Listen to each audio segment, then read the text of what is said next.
Hello guys, welcome back to Trading with Peace and I hope you guys are trading with peace because peace matter। और आज की इस video में मैं आप सभी के साथ एक मल्टी बैगर बनने वाला शेयर करने की कोशिश करूंगा जो मुझे लगता है। अगेन ये जो मैं वीडियो बना रहा हूँ एजुकेशनल पर्पस के लिए है, तो आप लोग अपनी एनालिस और सब कुछ देख के ही इसमें ट्रेड करें। तो अगर मैं बात करूं अभी आपके साथ जो मैं शेयर करने वाला हूं वो है आलोक इंडस्ट्रीज़, और जिसका शेयर अगर आप देखोगे जो इसमें लिस्टेड है, ये लिस्ट है इसमें अपने एनएसई में आलोक टेक्सटाइल करके। और अगर आप इसका बिजनेस देखोगे तो ये है आलोक इंडस्ट्रीज़। तो सबसे पहले टेक्निकल्स पे बात कर लेते हैं कि टेक्निकल्स क्या बोलते हैं कंपनी के, और फिर उसके बाद हम फंडामेंटल और कंपनी के कोर बिजनेस पे बात करेंगे। तो सबसे पहले मैं आप सभी के साथ शेयर कर रहा हूँ इसका चार्ट जो कि मैंने खोला हुआ है डेली बेसिस पे। मैंने अपनी एक एनालाइज करके देखे हुई है इस पर जो मुझे लगा, उसके बाद अभी देखते हैं, आपके सामने ही करके दिखाऊंगा कि क्या कैसे हुआ है। तो सबसे पहले एक बढ़िया सी इसमें ट्रेंड लाइन हम ड्रॉ करके देखते हैं। आपको लग रहा होगा कि मैंने कैसे किया है, तो ये देखो, एक रिजेक्शन पॉइंट आया था इसका 25 से, फिर आया है 23 पे, अभी वो रेंज में ही चल रहा है। तो अगर बात करें कि शेयर का जो हाई प्राइस कितना है अभी तक का, लाइफ टाइम हाई कितने पे गया है, तो लाइफ टाइम अभी तक ये गया है 58 समथिंग पे वो भी जुलाई के महीने में 2020। और उसके बाद इसमें कंटिन्यूस प्रॉफिट बुकिंग आई है। अब वो भी मैं आपको बताऊंगा क्यों आई है। तो ये देखो, प्रॉफिट बुकिंग का कारण ये था, जिस आदमी ने 3 रुपये पे शेयर ख़रीदा होगा, तो क्योंकि हमारे यहाँ ट्रेंड है लोगों का कि छोटे शेयर जल्दी उठाते हैं लोग, क्योंकि आते भी छोटे हैं। अगर किसी ने 100 शेयर भी खरीदे होंगे, 300 रुपये के शेयर खरीद लिए होंगे, और इतनी कोई बड़ी बात भी नहीं है। 100 रुपये के 300 रुपये के शेयर अगर आप अपने पोर्टफोलियो में डाल दें, और अगर लॉस भी हो जाए तो कोई गम नहीं, प्रॉफिट हो जाए तो सोने चांदी से कम नहीं। तो एक प्रॉफिट बुकिंग आई, फिर शेयर ने जहाँ पे एक सपोर्ट ली 27 पे, फिर दोबारा से अपनी 43 का जो टारगेट था उसको टच किया है समवेयर 4/8/2020 को, और अब ये एक रेंज में चल रहा है। तो आपने आपके सामने मैंने देखो करंट आपको करके दिखाया है इसका एक एनल जो ट्रेंड लाइन। कुछ खास मैंने किया नहीं है, बस सपोर्ट और ट्रेंड लाइन पे ही काम करता हूँ मैं। और एक यहाँ तक 18.804 हाँ 84 तक शेयर आया, उसके बाद दोबारा पुल बैक ले रहा है। और अभी इसने 27-28 तारीख को ही 21 रुपये के करीब एक अच्छी कैंडल बनाई थी। तो अब हम इसको करके दिखाता हूँ मैं आपको बार चार्ट पे, सॉरी कैंडल पे। तो जो ये तारीख थी, इस दिन शेयर एकदम ऊपर उठा, और मैंने इसको यहीं कहीं 20-21 के करीब इसको ख़रीद लिया है। ख़रीदा क्यों है उसके पीछे भी एक रीज़न बताऊंगा, और क्या मेरे टारगेट हैं ये भी मैं आपको बताने वाला हूँ। तो सबसे पहले बता देता हूँ ख़रीदा क्यों है मैंने। तो जब मैंने ये शेयर देखा कि एक पुल बैक गिरने के बाद एक इसमें रैली सी आने वाली थी, और इस दिन जिस दिन ये शेयर ऊपर उठा था उस दिन का अगर वॉल्यूम देखोगे तो वॉल्यूम भी अच्छा आया था उस दिन, और मुझे लगा कि अब हो सकता है इसको ब्रेकआउट दे दे, क्योंकि 2 बार ऑलरेडी ट्रेंड लाइन को रिस्पेक्ट कर चुका है। तो तीसरी बार मेरा अनुमान ये था कि ये एक ब्रेकआउट दे देगा, इसलिए मैंने इसको उस दिन ऐड कर लिया। और मेरे ही एडवाइस पे मैंने 2-3 बंदों को बोला था, उनमें से 2-3 ने ऐड भी कर लिया मेरे फ्रेंड सर्कल में, नॉट ऑन पब्लिक और सोशल मीडिया। तो अब आपको मैं इसके फाइनेंशियल, हमने टेक्निकल के ऊपर बात कर ली, क्योंकि छोटे जो मल्टी यानी स्मॉल शेयर रहते हैं जिनके पैनी स्टॉक बोलते हो आप लोग, तो उनका टेक्निकल उतना कुछ कह नहीं पाता, क्योंकि जब इनमें चाल आती है तो बहुत तेज़ी से चाल आती है, सर्किट के पे सर्किट लगते हैं, और फिर ख़रीदने का मौका भी नहीं मिलता। तो इनका टेक्निकल उतना नहीं देखा जाता। बट अगर आप इसका फंडामेंटल और इसकी बिजनेस देखोगे तो उसमें एक पॉइंट बताऊंगा मैं आपको, उसके बेसिस पे मैंने ये शेयर अपने स्टॉक में ऐड किया।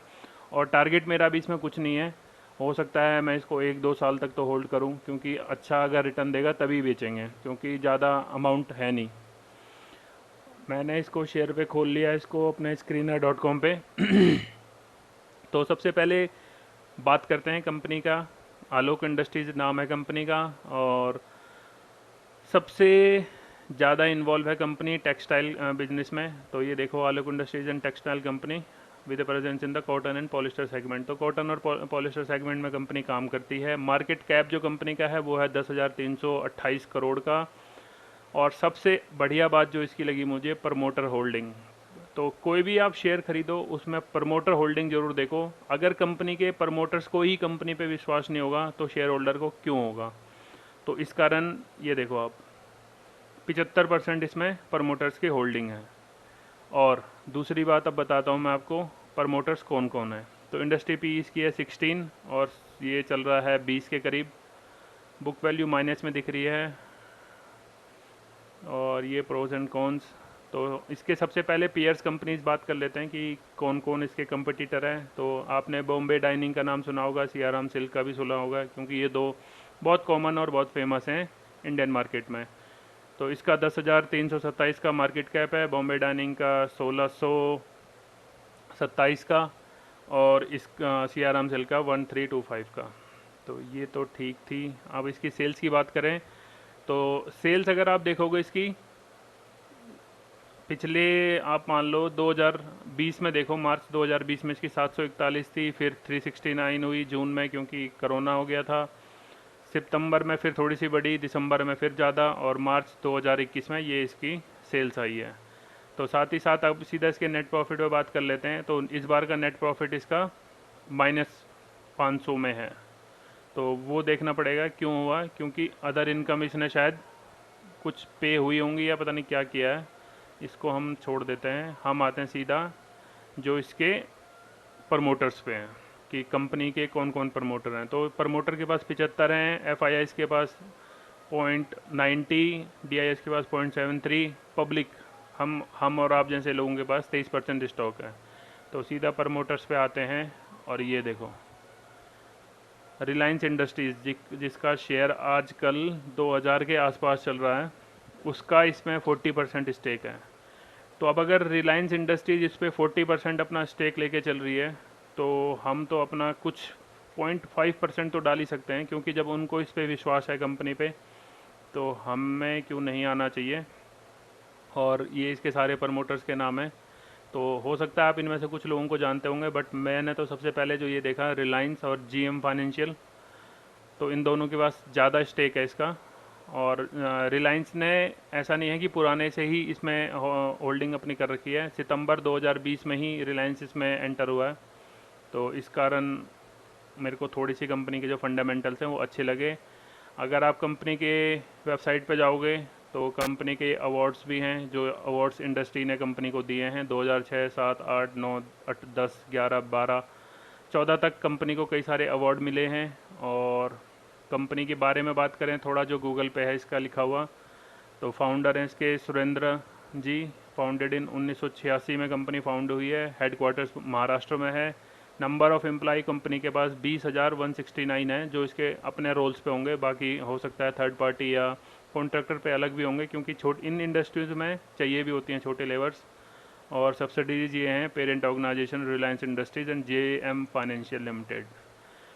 तो फंडामेंटल अगर आप देखोगे तो फंडामेंटल में रिलायंस का जो इसमें स्टेक है वो एक थोड़ा सा लोगों का ट्रस्ट गेन करने के लिए ठीक है। तो आप लोगों को मैं ऐसा नहीं कहता हूँ कि आप लोग इसमें 1000 10,000 शेयर की इन्वेस्टमेंट करो। कुछ जो आपको लगे कि अगर ये पैसा खो भी जाए तो कोई गम नहीं, और रहेगा आपके पोर्टफोलियो में, तो कोई आपको उतना फाइनेंशियल इम्पैक्ट नहीं करेगा। और अगर फिर भी आप लोग चाहते हैं कि आप इस पर प्रॉपर ट्रेड करो, स्विंग ट्रेड टाइप में करने की सोच रहे हो, अगर इन्वेस्टिंग कर रहे हो तो don't put any stop loss. जब आपको लगेगा कि बहुत गिर गया या बहुत चढ़ गया तभी आप निकालना। और स्विंग ट्रेड करने की सोच रहे हो आप, तो 18.23 इसका लो था अभी तक रिसेंट जो बना हुआ है, तो आप इसका 18 के करीब पे इसको निकाल सकते हो। वनडे में तो आपको मैंने चार्ट दिखा दिया। अब इसका अगर मंथली देखें तो मंथली भी आपके सामने चार्ट ये रहा, एक अच्छी रैली, उसके बाद रिट्रेस, और अभी तक आप देखोगे जो इसकी एक अच्छी रैली थी उसको इसने अभी तक तोड़ा नहीं है। तो इस कारण हो सकता है स्टॉक थोड़ा और ऊपर जाए। तो आप लोग, बाकी मैंने तो आप सभी के साथ अपना पॉइंट ऑफ व्यू शेयर किया है, आप लोग अपना भी रिसर्च करें, इधर उधर देखें क्या आपको लगता है। अगर आपको इसके अलावा कुछ और चीज़ मिलती है जो पॉजिटिव या नेगेटिव हो तो आप लोग कमेंट सेक्शन में शेयर कर सकते हैं, ताकि हम सबका एक उस पर ध्यान जाए और उसके अकॉर्डिंग ही हम कुछ उस पर डिसीजन ले सकें। तो अगर यहाँ तक आपने वीडियो देख ली है तो वीडियो को लाइक ज़रूर करना, और चैनल पे अगर नए आए हो तो सब्सक्राइब ज़रूर करना। Till then, thank you so much and trade with peace. Thank you.